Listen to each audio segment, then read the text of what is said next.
an elimination night in the NBA. There was not one, not two, but three elimination games, conceivably elimination games. You had the Hawks and Celtics. More on that later. Atlanta able to avoid the execution as they came back without DeJounte Murray, so they won that game. The Timberwolves have said bye-bye. They're done as they go down to the Nuggets. And for our purposes, the main event, the Clippers and the Suns. And for what we do in these parts, that's the biggest thing here.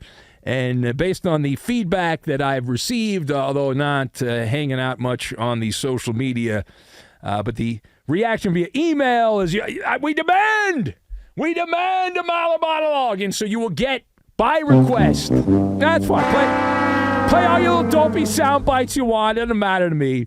But the Clippers, who scratched and clawed against the Suns, undermanned the Clippers. Had a good-sized lead at halftime, and it all went away. Devin Booker playing against a bunch of backups for the Clippers. He had 47 points and needed every one of them as the Suns had to come from behind in the second half against the Clippers, and they win by 6, 136-130 the final in a track meet of an NBA game. The series ends in 5 games. We might want to do a wellness check on Kawhi Leonard and Paul George. I think they're going to get hemorrhoids from sitting on the bench. They were spectators. They watched just like I watched. They were not there. And I'll tell you what, though, I mean, most of this is going to be about the Clippers. But I have a thought on the Suns. I have a take on the Suns I would like to share. That team ain't winning the NBA championship. I would be surprised if they get by the Denver Nuggets. I was not impressed. That is the least impressive 5-game series win that I have seen. The Suns are not that great. They've got big names, and people love big names. They get excited about big names, but they're not that great. And the fact that the Clippers, with a vampire, as he was called when he was with the Lakers, Russell Westbrook, was able, and he didn't even shoot that well in this game, and he had other bad games, but they were able to hang around. And I'll give you an example. A lot of people just thought the Clippers were going to roll over, and they were going to get in the fetal position, and they were going to lose by 40 points. And it looked like that in the second half. Early in the third quarter, when things turned sideways, they were going to fall apart. But it didn't go that way. The Suns actually did not cover the spread. If you're a gambler, that matters. It does matter. But the better story is in the losing locker room. So that is where we are going to go, to the Clippers, and they go down. And the question here, we're going to start with this question. Does this series loss make you reassess the Clippers' direction? So I already ranted about this in a previous episode of the show. So I've got Peanuts, Don Henley, and Spare Tire. And we will combine all of these things together, and we are going to make a new studio. We're actually in a new studio, so what the hell? All right, listen. As a voice of reason, I've heard a lot of cheerleading. It's not that bad. And people say, it's all right. They're fine. They'll come back. They'll get them next year. No, that's a bad fan. That's a bad fan. Do not be that fan.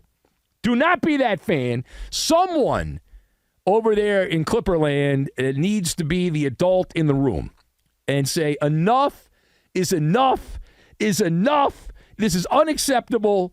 The franchise, I've followed the Clippers for a long time. I guess I'm getting old, but I've seen a lot of terrible basketball. They're not terrible, but they're lacking something. They're handcuffed in this perpetual state of confusion, and it's maddening watching it because they are wasting away here. When you think about Kawhi and Paul George are supposed to be in the prime of their athletic careers, and right now they can't even play.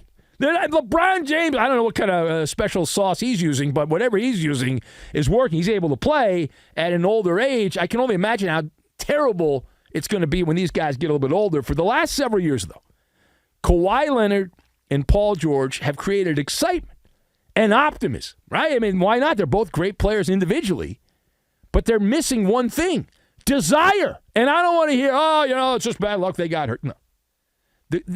As long as the Clippers continue down this path, it's like being on a dinghy stuck in the Bermuda Triangle. Like, what are we doing here? Right? You're a little dinghy in the middle of Bermuda Triangle. What's going on here? And you think about the Clipper situation, and every year they come in with high expectations, and rightfully so. And then they come crashing back down to earth, right? Crashing back down to earth. And it's kind of like the Peanuts. It's cartoonish at this point, where they are Charlie Brown, that classic scene from the Peanuts cartoon, and then the other teams are like Lucy holding the football, and Charlie Brown's going, I'm going to kick. I'm going to get. This is my year. This is my time. I'm going to kick. And then what happens? Yeah, the football gets pulled back, and you get suckered every time. So don't be the sucker. That's the lesson here. At the last minute, it gets pulled away. And then the second part of this, when you think about the situation, the question is, what needs to change?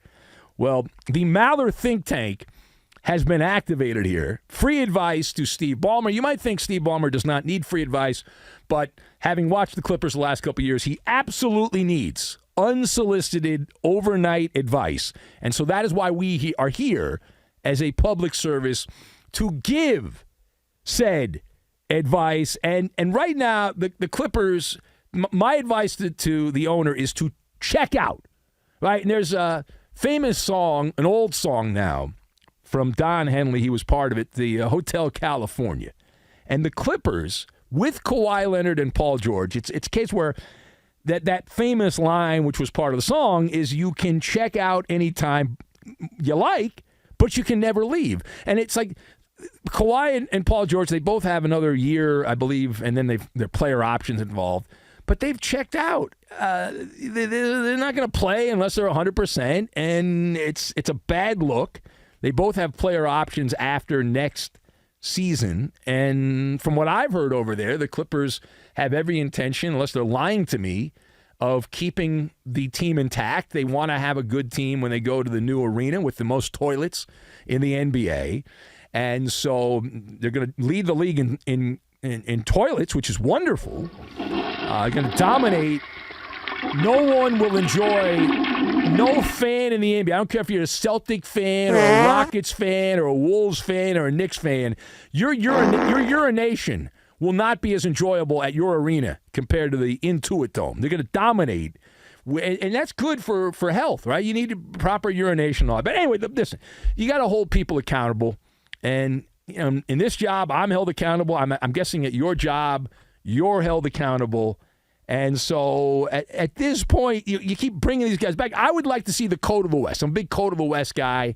The Clippers are lacking the code of the West.